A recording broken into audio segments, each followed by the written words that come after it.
Welcome to online Bible study with Pastor MAPSON. Had a little technical difficulty there for a few minutes, but we have straightened that out, and we are good to go.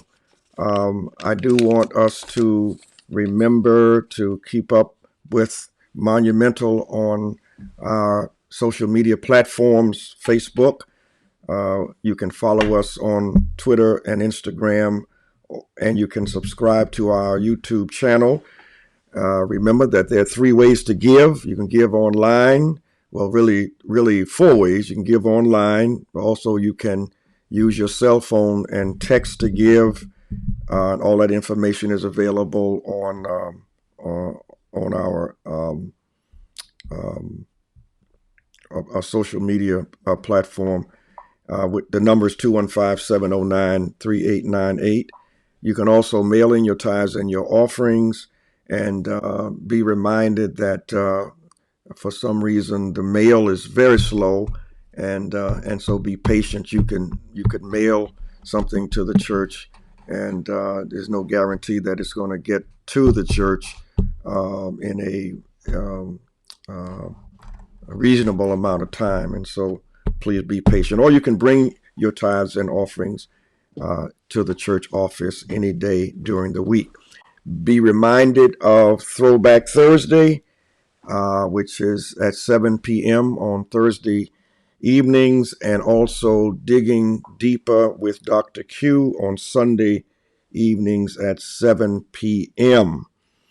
I want to encourage us, those of you who have not, because I have, to make sure that you are vaccinated.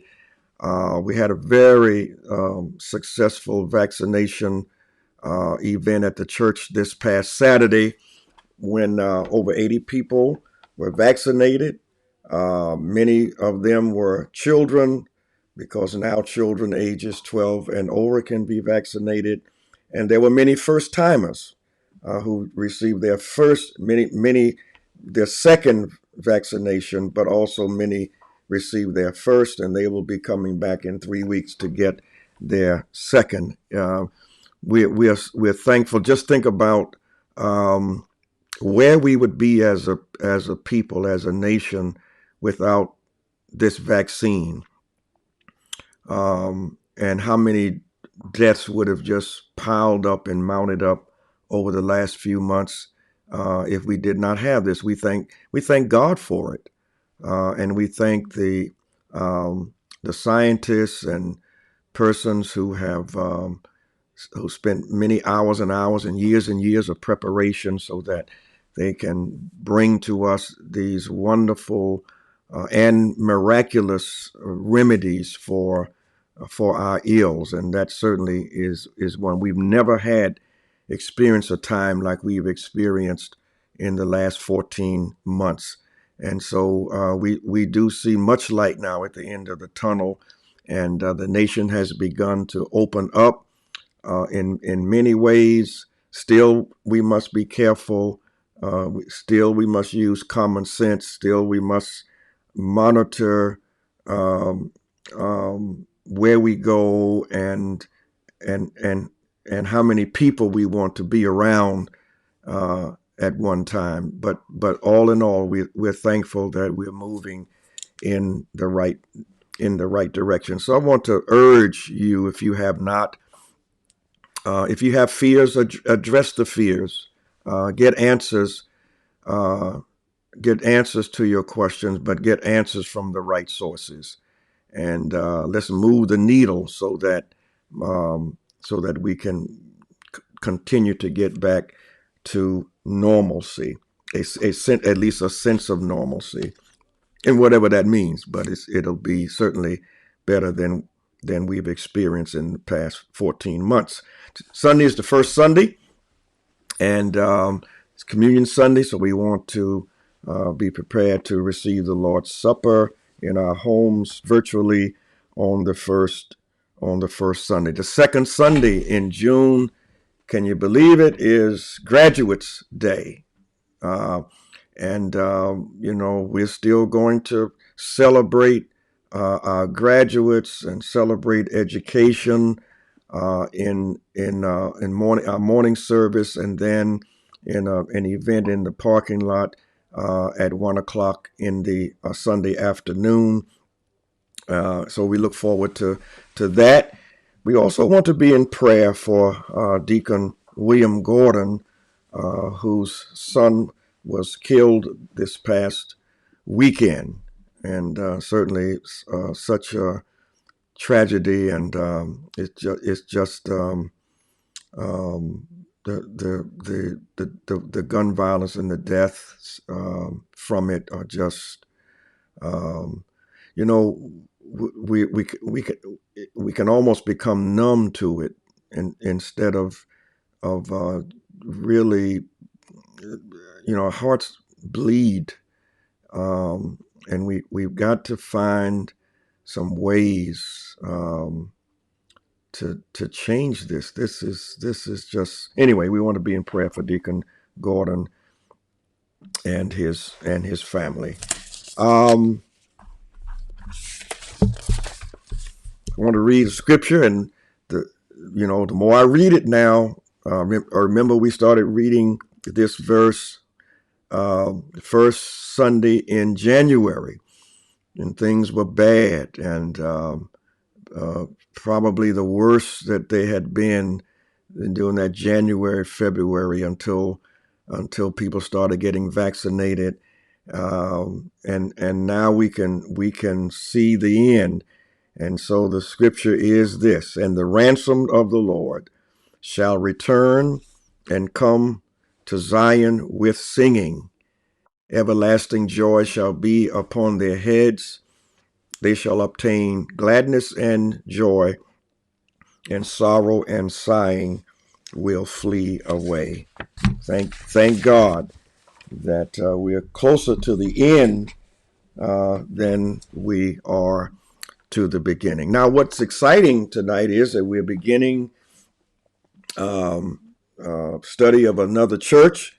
And can you believe that we've already gone through 5 churches of the 7? We've gone through 5, just finished up with Smyrna 2 weeks ago before the conference. And I do want to say what a wonderful conference we had last Tuesday and Wednesday. I want to thank those of you who were supportive of it, and such a blessing to all of us, and helpful to us as well.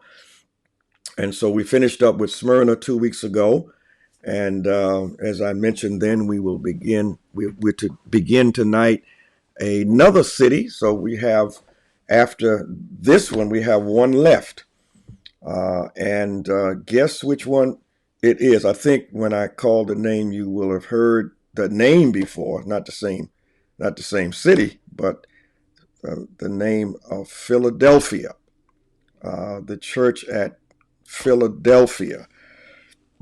And I think there's some kind of added uh, interest in this church, simply because uh, I was going to say it bears the name of our city. Well, in reality, uh, our city bears its name because, of course, that city in Asia Minor is a whole lot older than than our city of Philadelphia. And as always, we want to begin talking about the city where the church is located. And I cannot impress upon us enough how important it is, rather than just jumping into the city, rather into the church in the city, to first talk about the city where the church is located.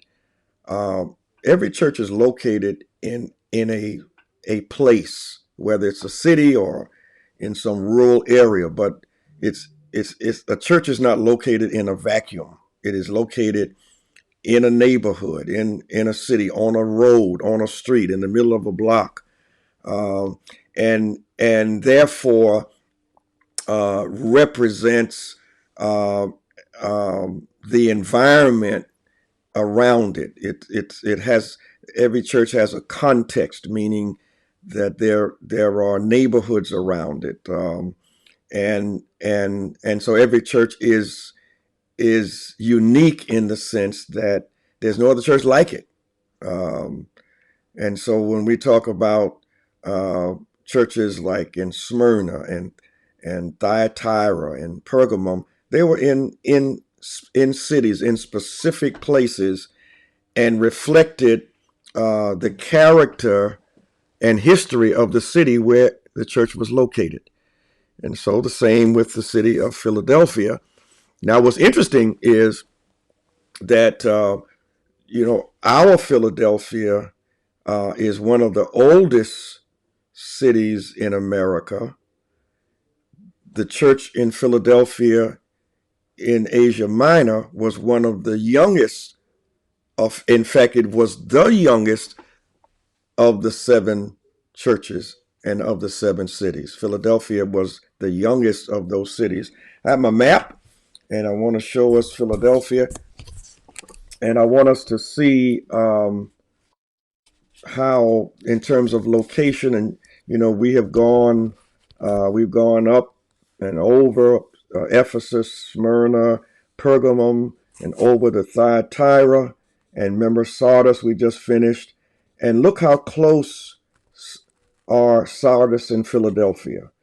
It's only about a 5 to 10 mile journey from these two cities. They're very close together.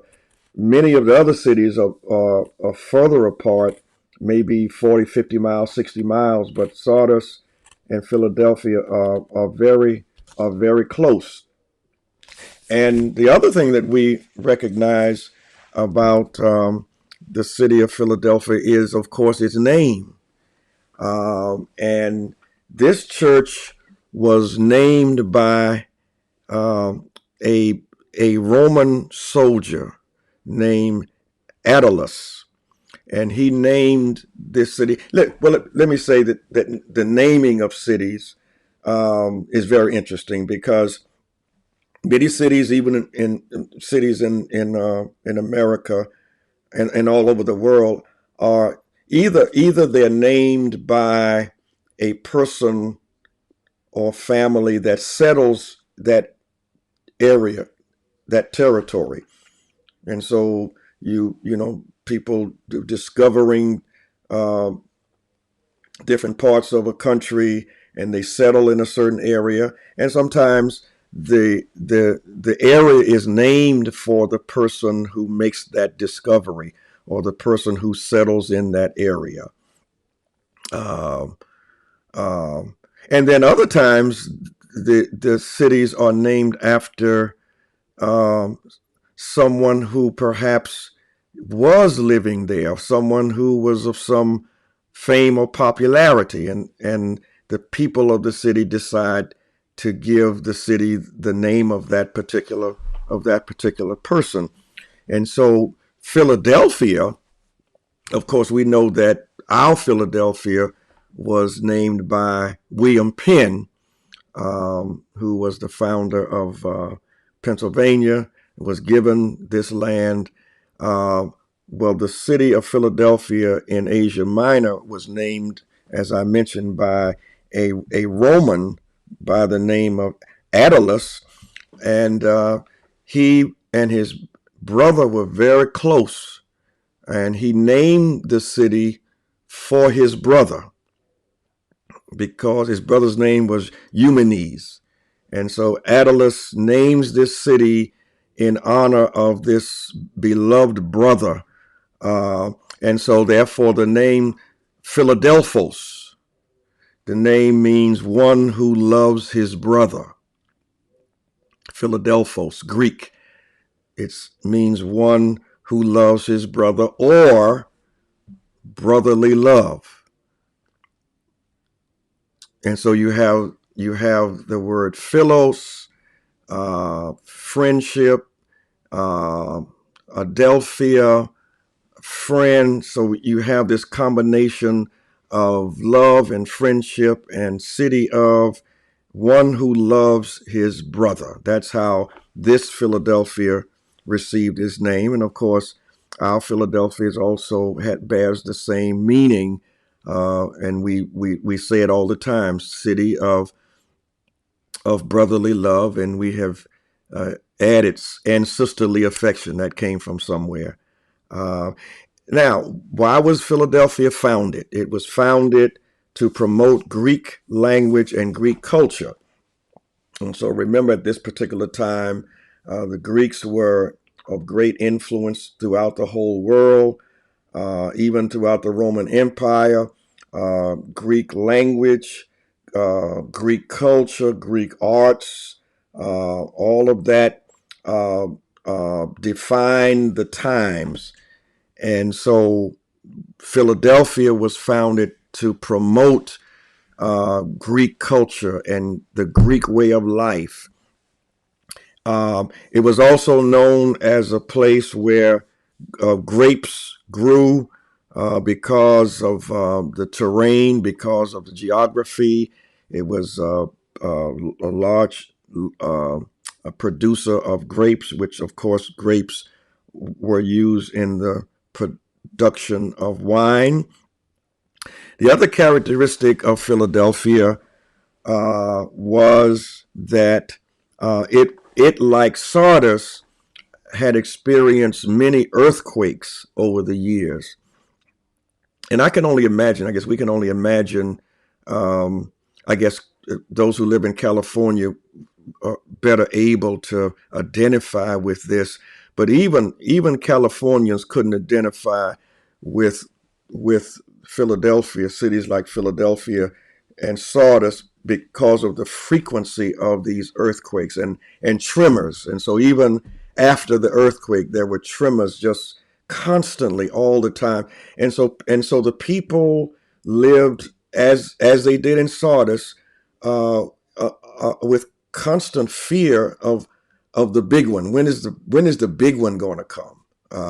Talking about earthquake, uh, and it's hard to imagine living daily with that kind of fear. In fact, the fear was so great until a lot of people would not live in the city because of course they didn't have skyscrapers by any means, but they had buildings, and out of fear of an earthquake, that and buildings would collapse and fall on people. Many people would not even live in the city. They lived in an outlying area. So there was this great fear, and so every time they had an earthquake, they had to rebuild the city and rebuild their homes, and literally waiting for the big one. When is the real one? They were real enough, but when is the when is the big one coming? And then finally, another characteristic of the city was it was a city that changed its name several times. And you say, well, how could that happen? Not even with the name change, that they always somehow went back to the name Philadelphia.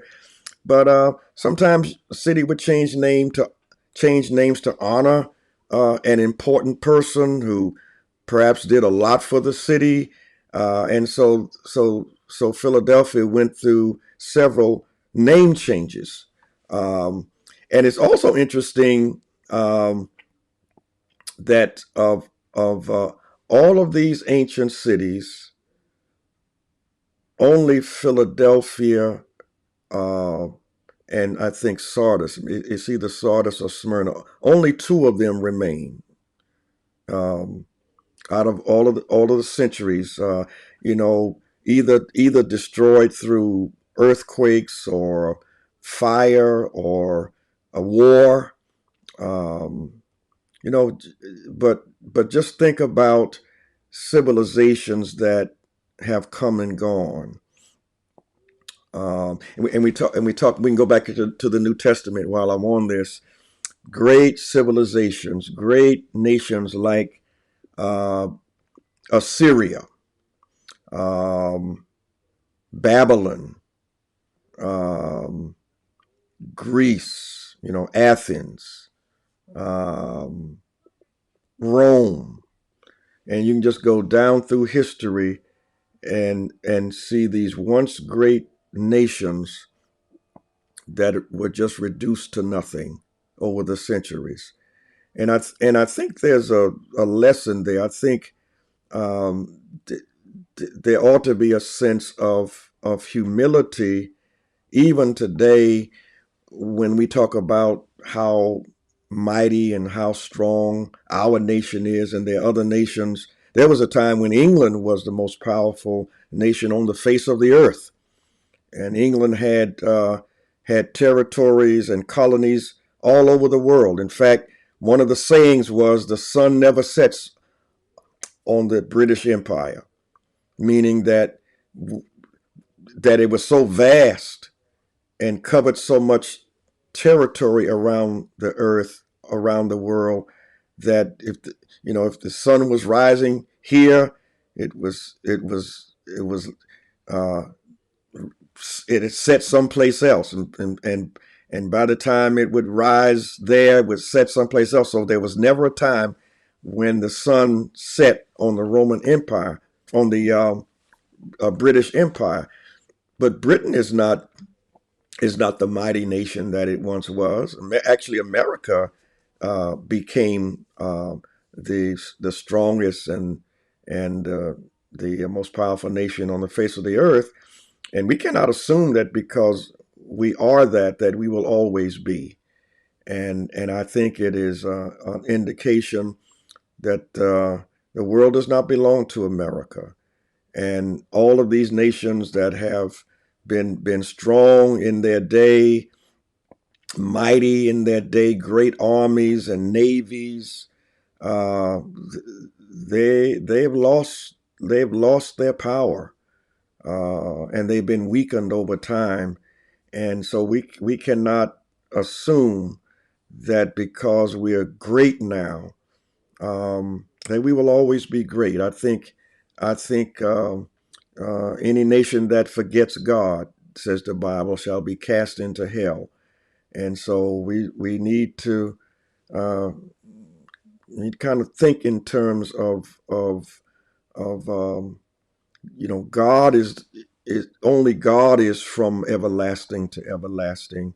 Nations rise and nations fall, but God is still God. And so here we are with this church at Philadelphia. And I want us to turn now to the letter written to this church. And just as Sardis, the letter to the church at Sardis, you remember what the shortest of the letters. The letter to the church of Philadelphia is one of the longest of the letters. And so what I want to do is for us to read together the letter to the church at Philadelphia, and then we're going to begin talking about this letter and trying to understand what the Lord is saying to them, to the members of this congregation, but then what is the Lord saying to us as well? As all the letters do, it begins to the angel of the church in Philadelphia. So I'm just going to read. I'm not going to stop and comment, but I'm going to read the letter, and then we'll start at the beginning of it and say some things about it. These are the words of him who is holy and true, who holds the key of David. What he opens, no one can shut, and what he shuts, no one can open. I know your deeds. That's familiar. See, and I love this, I have placed before you an open door that no man can shut.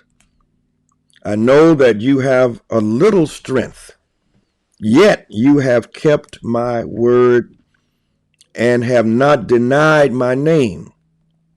I will make those who are of the synagogue of Satan, who claim to be Jews, though they are not, but are liars, I will make them come and fall down at your feet and acknowledge that I have loved you. Since you have kept my command to endure patiently, I will also keep you from the hour of trial that is going to come upon the whole world to test those who live on the earth. I am coming soon. Hold on to what you have so that no one will take your crown. Him who overcomes, I will make a pillar in the temple of my God. Never again will he leave it. I will write on him the name of my God and the name of the city of my God, the New Jerusalem, which is coming down out of heaven from my God. That refers to chapter 21. And I will also write on him my new name. He who has an ear, let him hear what the Spirit says to the churches. So this is the letter to the church at Philadelphia. Now let's look at it, because it is, listen, this is what now one of the things we noticed from the beginning. And remember, we've been saying all along that there are there are two churches that receive no condemnation. Of the seven churches, there are two churches that receive no condemnation. All the other five, Christ praises them for the good things they're doing, but then condemns them for things that they were not doing. No condemnation for the church at Sardis, the second church. No condemnation for the church at Philadelphia. Somebody ought to say, "Go Philly." No condemnation, and I think that is a testimony or testament to the Christians in the church in Philadelphia, as well as Smyrna. No condemnation, all praise. And again, to say all praise to a church does not mean the church was perfect, and and does not mean the church was without flaws, because you know if churches are made up of people and people are imperfect, churches have to be imperfect. There's no such animal as a perfect church. None. Nowhere. Nowhere. Not in not on this earth. Now that I don't know about other planets, but in this earth, we're talking about human beings. We're talking about flesh. We're talking about made in the image of God, but fallen because of Adam and Eve's rebellion in the garden. All have sinned and come short of the glory of God, and so there can't be a perfect church. So this does not say because there was no condemnation that the church is perfect. It's simply saying that when Christ looks at this church, and he looks at each one of them individually. That's what we like about Christ. He does not. It ain't no one size fits all. Um, there's no single stroke for all of them with the brush. Each one of these churches is individual. Each one is located in a different city. Each one has different challenges in that city. So each one has to be given its own diagnosis. And so we commend this church along with Smyrna. No criticism. No condemnation at all. And that's amazing. I think it's a tribute to them. All praise. It's all praise. Now when we begin, these are the words of him who is, and remember, each church, the letter begins with a particular description of Christ to that particular church. And I think this is so important. We did it before, but come on and let's, walk with me. That's what you say today, walk with me through the text, right? So let's come on, let's start at Ephesus. And in the second chapter, how is Christ seen in addressing this church? These are the words of him who holds the 7 stars in his right hand and who walks among the 7 golden lampstands, right? This is important. That's for Ephesus. Same thing is not said in terms of Christ to the next church. Look at Smyrna. These are the words, and that's verse 8 of chapter 2. These are the words of him who is the first and the last, who died and came to life again. Go to Pergamum. These are the words, verse 12. These are the words of him who has the sharp double-edged sword. See, different portrayal of Christ to each one of these churches. In other words, this is what Christ is to you. This is what Christ is to you. This is what Christ is to you. Christ is Christ to all of us, the Son of God, the Savior of the world. But the message is tailor-made for the churches. Go to Thyatira, verse 18.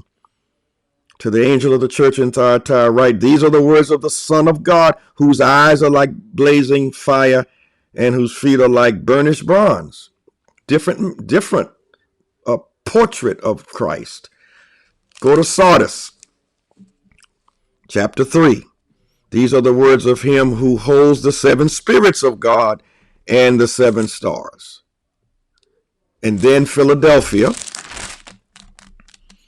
These are the words of him who is holy and true, who holds the key of David. Different message to each one of these churches in terms of how should Christ be seen to this church? How should Christ be seen to another church based on the needs of that church and the location of that church? And so what does this mean? These are the words of him who is holy and true. Holy and true. The one thing that the Bible stresses and teaches from the beginning to end is the holiness of God. And in this case, of course, the holiness of Jesus. God is holy. What's the hymn we sing? Holy, holy, holy.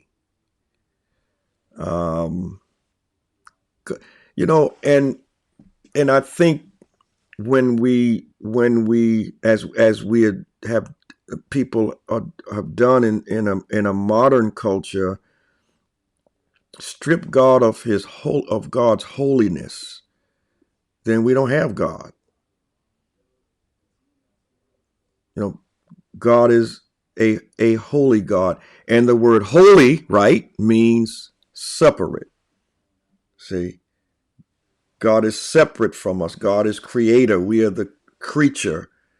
God is accessible to us, but at the same time, God is transcendent. God is above us. God is more than what we are. God is, we say, omnipotent and omnipresent and omniscient, all-knowing, all-powerful, all-seeing. But God is holy. And let me show you what that means practically, and or at least what it has meant practically through the years. If God is holy, then where we worship God is holy. See? And so we believe that sanctuary space is more than just a room, it's more than just a space. I don't care how it's decorated or how ornate it is or how plain and simple and understated it is. If we're worshiping God, a holy God, we worship a holy God in a holy place. See, and what it also meant that everything in the space was holy. See, and I'm not sure people see that anymore. I've seen, and you have seen behavior in the church, in churches, by people who don't see God. If they believe in God, they don't see a holy God, and therefore the place where we worship is holy. If we have a wedding in the church, it ain't, it's not a pool hall. It's not my God, it's not a playground. It's holy ground, and you know we're seeing a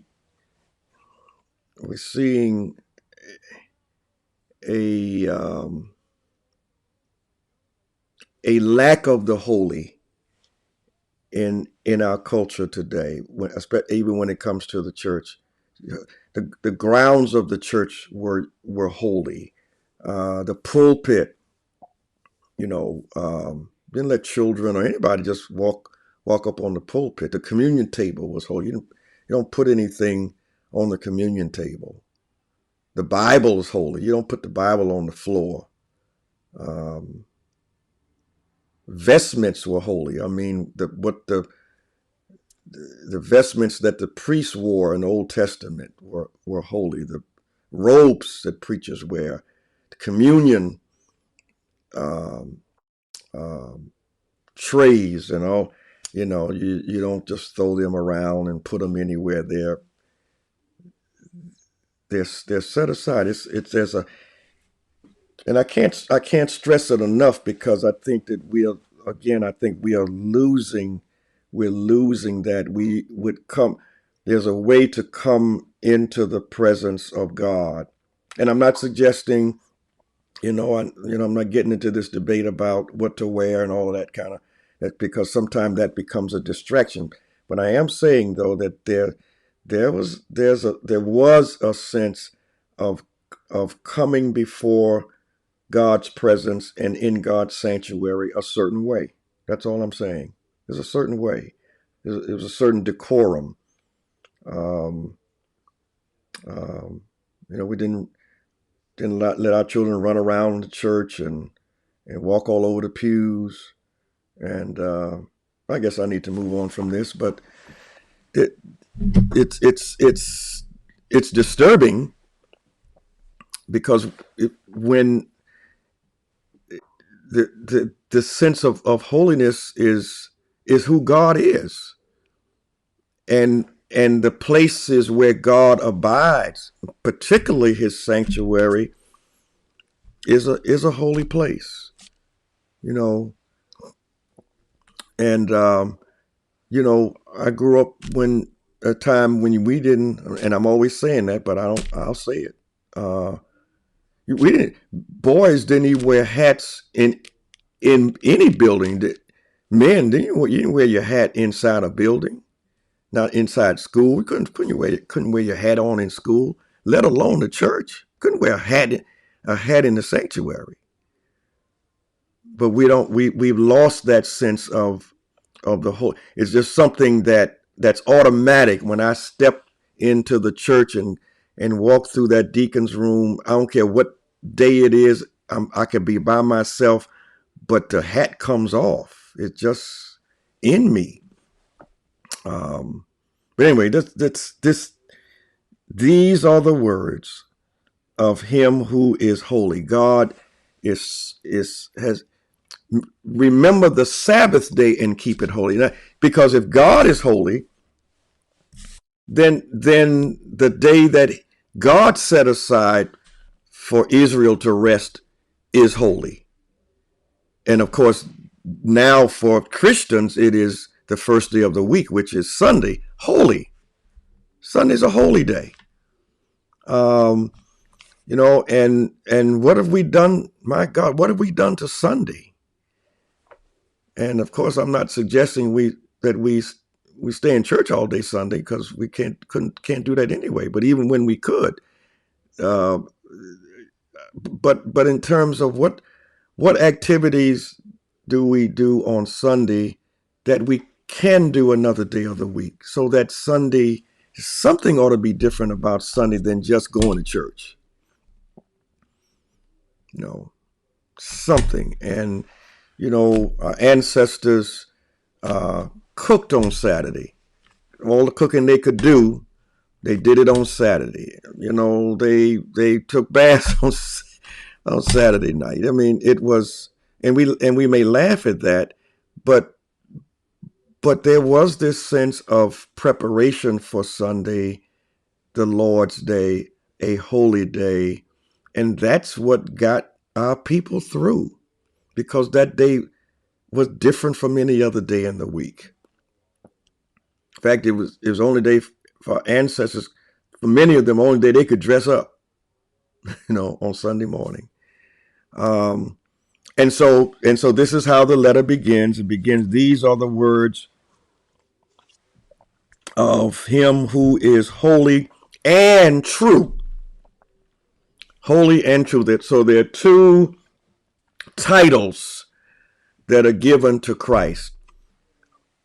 He's holy is one title, and he's true is the other title. In other words, Christ is truth. God is truth.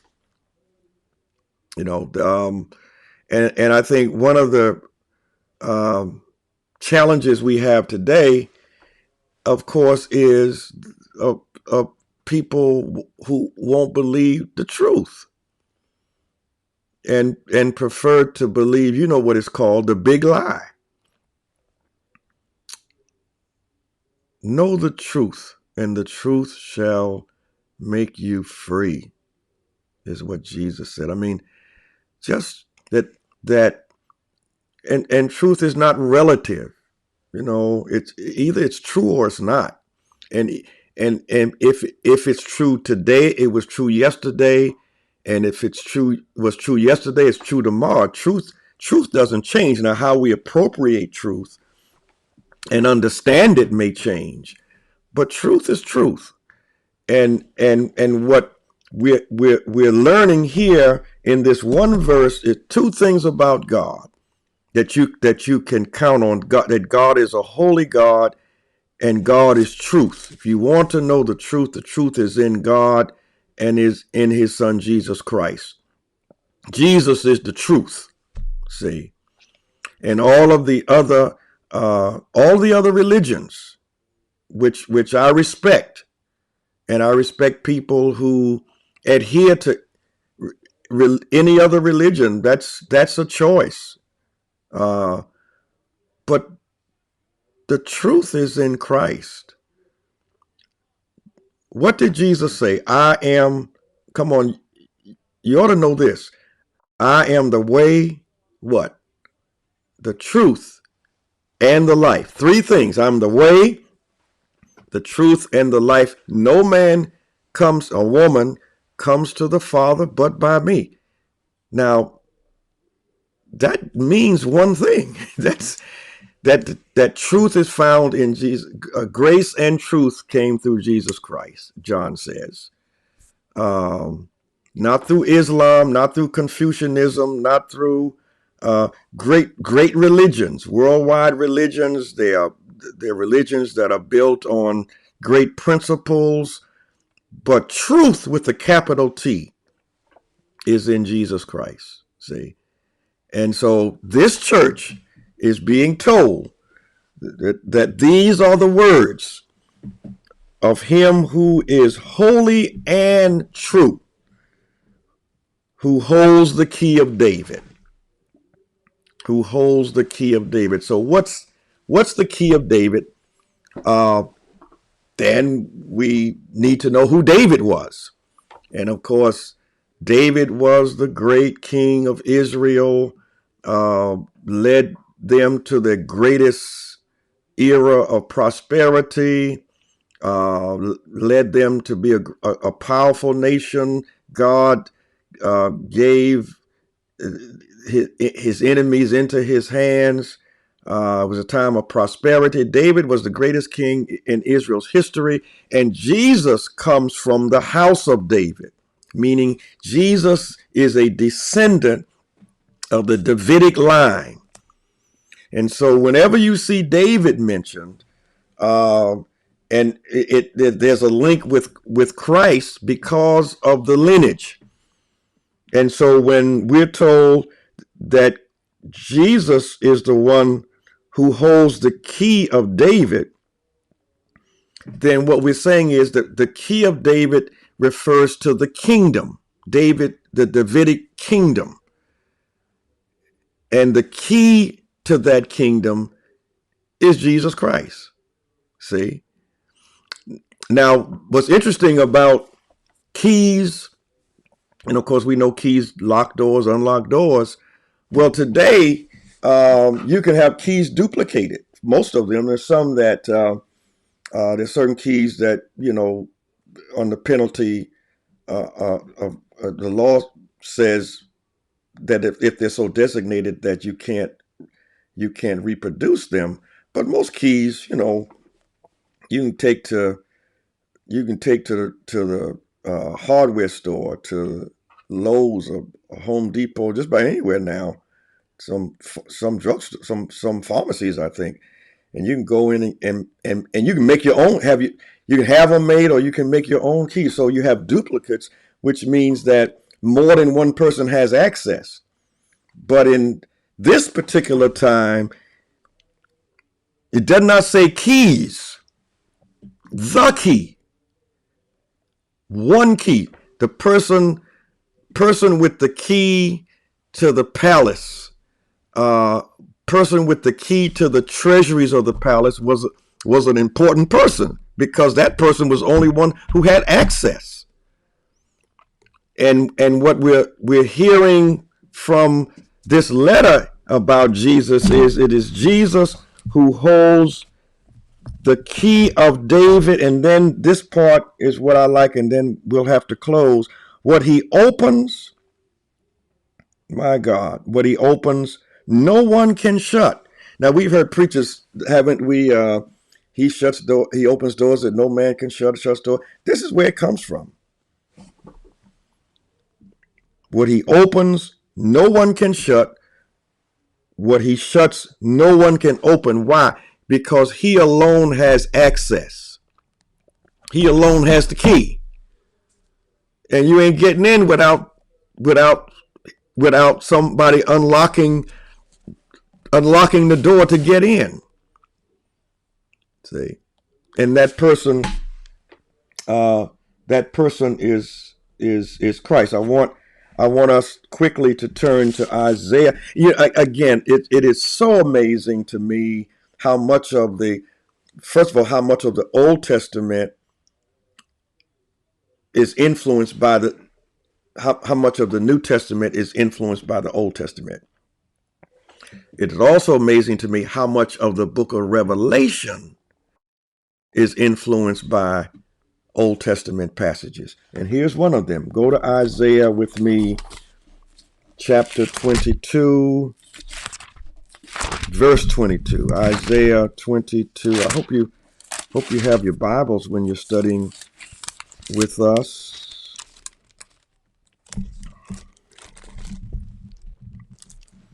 Oh my. Isaiah 22,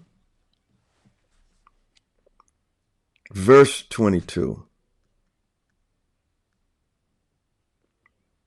And I'll read that. Isaiah 22, verse 22. I will place, listen to this, I will place on his shoulder the key to the house of David. This is prophecy.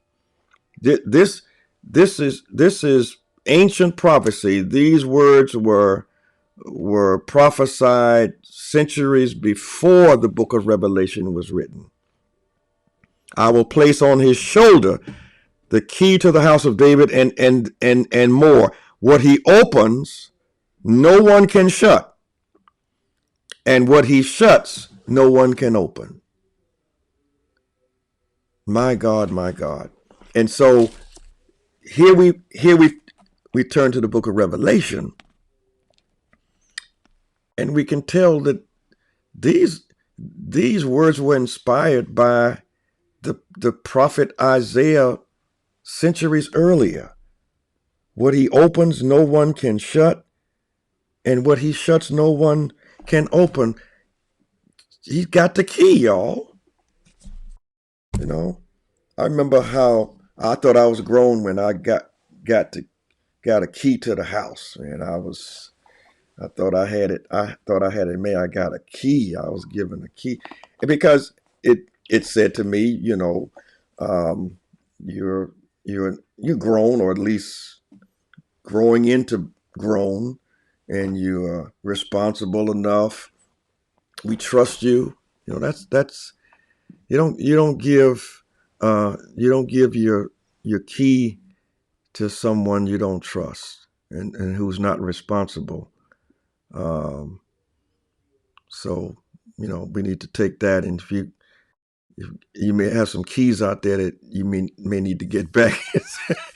Need to take back or change the locks, whatever. Anyway, that's another discussion. But just look how rich this is when we look at the whole Bible and see how connected the Bible is, from Genesis to Revelation, Old Testament, New Testament back to Old Testament.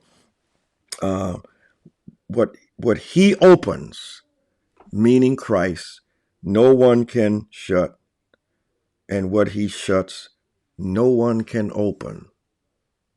See, and we used to say in the black, which we still do in the black church, that we've extended the meaning to that. If somebody shuts a door in your face, God can open it. You know,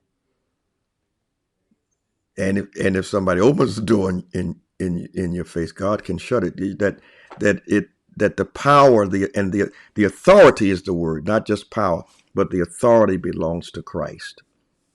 And of course, it's his church, right? Philadelphia is his church. Thyatira, Pergamum, Sardis, Smyrna, Ephesus, his church. And so the owner has a right to have the key. See? Okay. Oh, we got so much to unpack. We got to unpack in the weeks to come with this letter, and then of course the final letter, and then we're gonna do some more studying in the book of Revelation, because there's so much in here, again, that's misunderstood, that's misinterpreted, and we want to see this as a book God gave us because he loves us, and he wants to unfold for us his truth through these wonderful symbols and signs and images, so that we will know the truth about God. God bless you.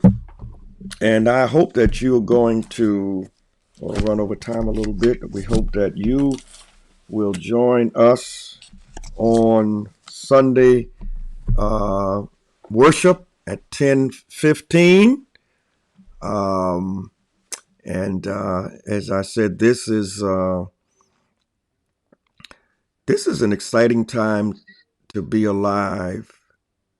And I understand God knows I do, because as a pastor, I know I understand um, how so many people are suffering, and I know some of their sufferings, and the stress of life. But just think about, and we're not out of the woods, but just think about what we've gone through, and we're still alive. I said it on Sunday. Uh, I didn't care if it rained Memorial Day. I mean, I look, I, I've hoped that, businesses that have been shuttered and at the shore and all could open, and restaurants and all that, because we want people's businesses to do well. We want that. But listen, it's just good to be alive in the rain, and to have been spared. Don't you know somebody that's not here in the past 14 months. And God has spared us, and here we are, um, returning to some of the freedoms that we have lost, and that we missed so much, and now that we value more than we ever have. And so it's an exciting time to be alive. And so God bless you until we meet again.